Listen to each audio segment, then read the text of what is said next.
Hello, and welcome to today's daily Leetcode challenge. Today we'll be solving question 2385, amount of time for a binary tree to be infected. Alright, so this is already a giveaway that this is going to be testing our abilities to perform searches in trees. So this is a medium level question. The description is you're given a root of a binary tree with unique values and an integer start. Okay, so two values, the root of a binary tree, so we can only access its children through the root value, and an integer start. At minute 0, an infection starts with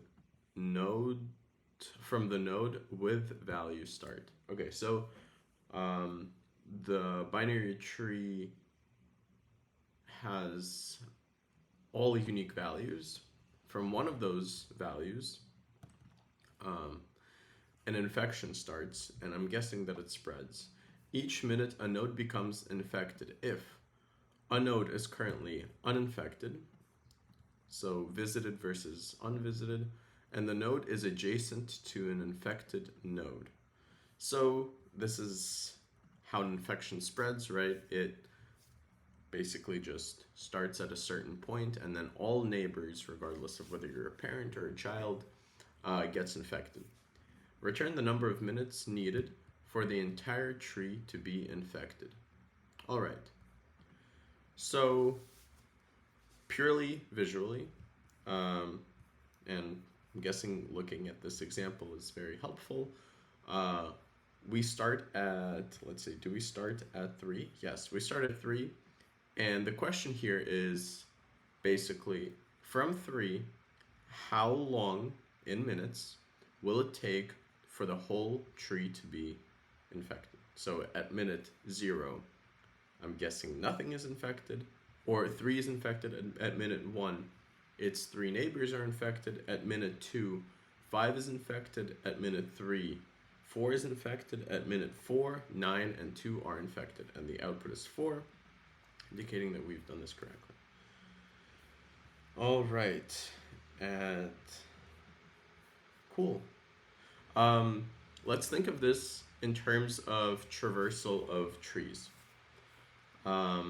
There are probably more efficient ways to solve this, but if we were to pretend that this binary tree is restructured in such a way that 3 is the root, and it no longer needs to be a binary tree, it could just be a graph with the root of 3, we can restructure this question to be asking what is the level, or the highest level, I believe, the highest order of a graph, I believe, or of a tree. I believe that that's the right term. So essentially, to deduce this to a graph traversal problem, let's pretend that 3 is our root, and the question that we're asking now is, what is the highest level of this tree? And then we can see that at first breath, if we were to perform BFS on it, at first breath we would traverse 1, 10, and 6. At second we would traverse 5. At third we would traverse 4. And at fourth we would traverse 9 and 2. To understand this, you need to know what breadth first search is. I think that is something that kind of comes by default, but if not, then there are a lot of algorithms and a lot of questions that I've solved prior that use BFS, so look at those. Okay, how about we start? First, I want to build the graph. I'm going to have the I'm going to have the graph be a dictionary with key value pairs, keys being the value of the node, and the value being a list of its neighbors.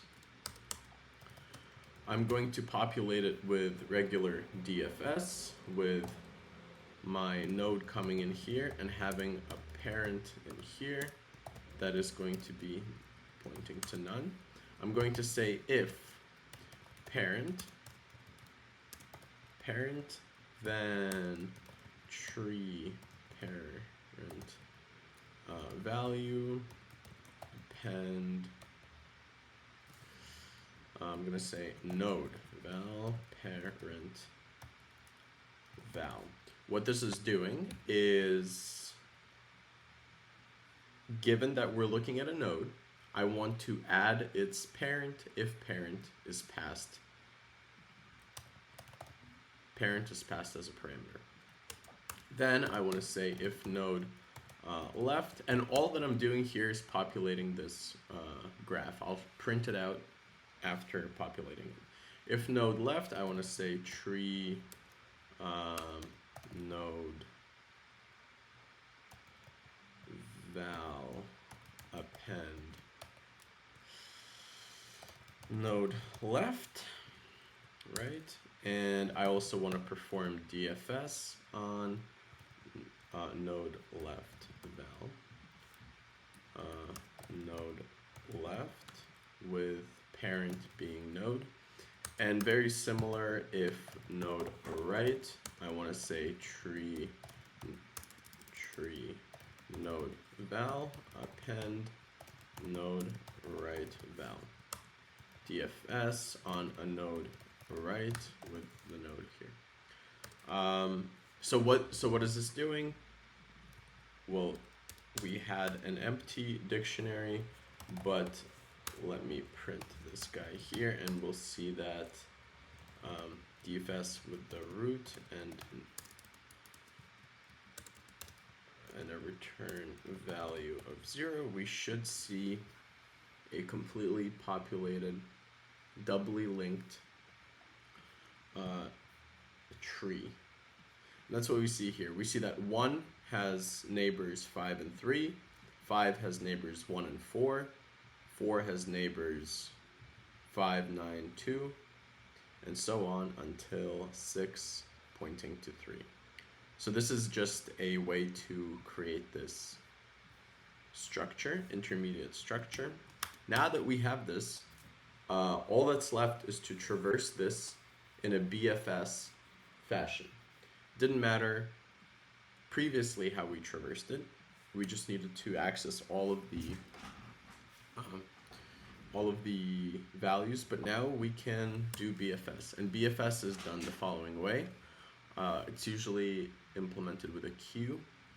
I'm going to say DQ is going to equal to start. This is our initial starting point. Let's also have levels here. And let's say while DQ. So while our queue is empty, our queue stores the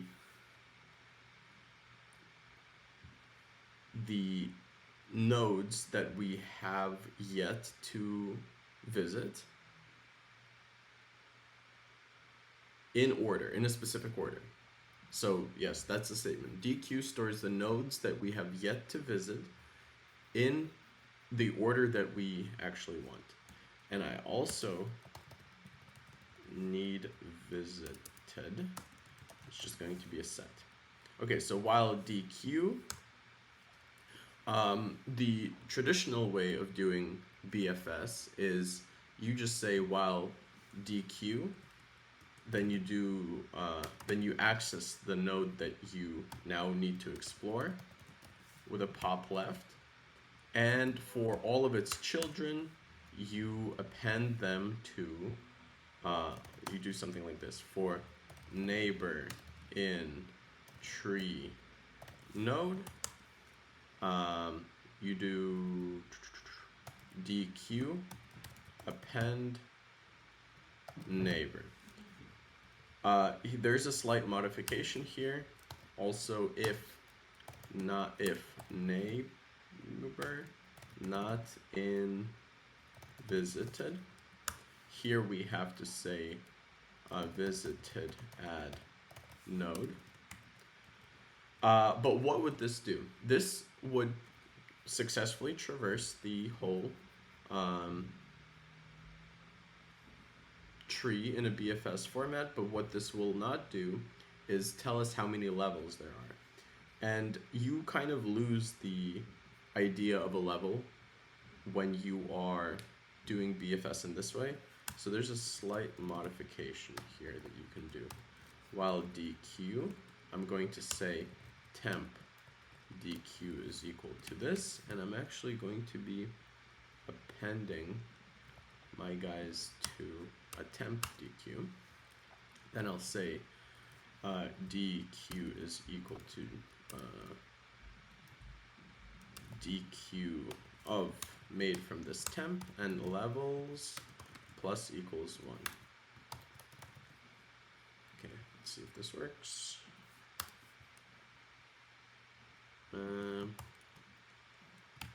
If not. So what happened here?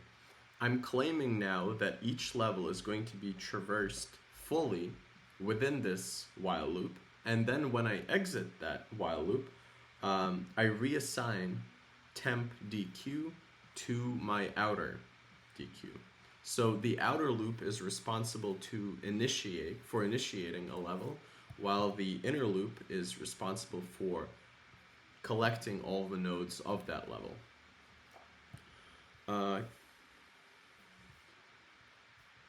And okay, levels, we start at 0, and if there's just 1, can we start at -1, or would this work?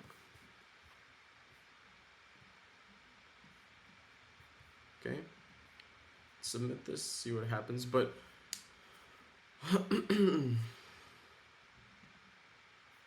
cool, and we're beating 91% of other submissions.